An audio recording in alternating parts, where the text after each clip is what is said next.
Bienvenue sur Parlons Mariage. Je m'adresse au couple aujourd'hui. Le sujet, c'est la lutte des pouvoirs dans le couple. Lutte des pouvoirs dans le couple. Oh oui, oh oui, oh oui, oh oui.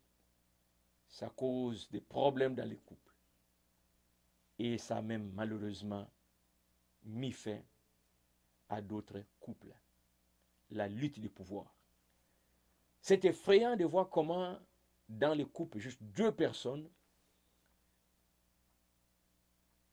vont transformer leur couple comme un champ de bataille où il y a deux armées qui s'affrontent. Le mari veut démontrer que lui, il est l'homme fort. Depuis qu'il a existé sur cette terre, jamais une femme n'a eu à marcher sur lui. Et la femme de son côté va faire de tout son possible pour démontrer que dans le mariage, il n'est pas question que l'homme marche sur elle. Et tiraillement, tiraillement, tiraillement. Chacun tient à son bout. Moi, quand j'ai dit que c'est ça qu'on va faire, c'est ça qu'on va faire. Tu ne vas pas me faire changer d'idée.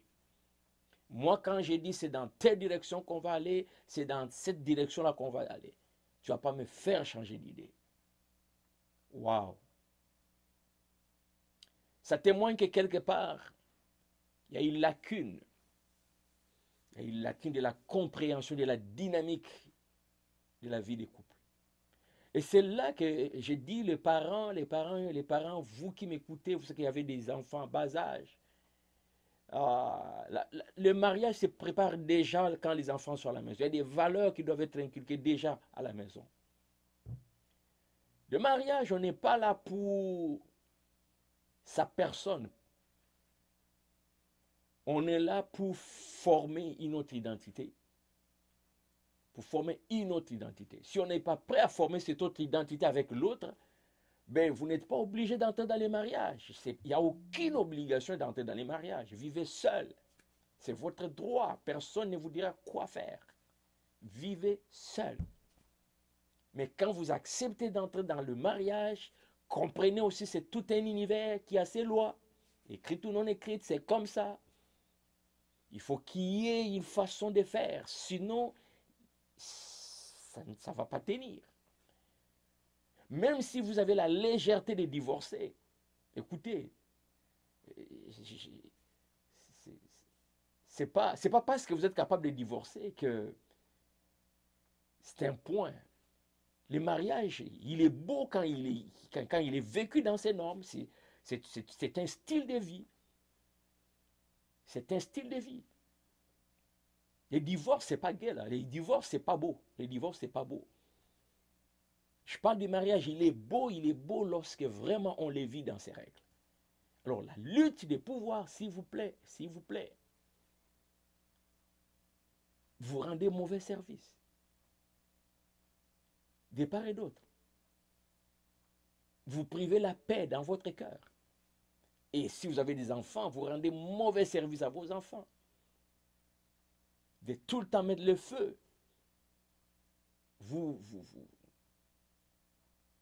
faites que votre foyer devient un milieu pas vivable. Quand il y a deux armées qui s'affrontent, hein, ce n'est pas toujours agréable à voir.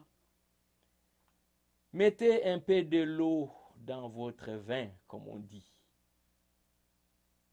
Essayez de vous asseoir, de vous entendre, de vous compléter au lieu de bam, bam, bam. Tel donne la vie, toi tu viens avec un avis contraire tout simplement parce que tu ne veux pas adhérer à son opinion, tu ne veux pas adhérer à sa proposition. Au lieu de peut-être enrichir, toi tu dis non, non, non, moi il n'est pas question que j'embarque dans son idée. C'est quand moi je parle et puis lui embarque. Non, c'est pas ça. C'est pas ça l'esprit du mariage. Le mariage, on se complète. Je ne suis pas d'accord avec toi ici. Je pense qu'au lieu de faire ça, on devrait faire ceci. Qu'est-ce que tu en penses? On échange, on se complète, on fait des compromis, on vise la paix, on vise l'union, on fait un. Et c'est magnifique. Voilà. Si c'est votre cas, la lutte des pouvoirs dans le couple, s'il vous plaît, révisez. C'est pas bon. À la prochaine. Abonnez-vous et faites circuler la vidéo pour aider d'autres ailleurs dans le monde.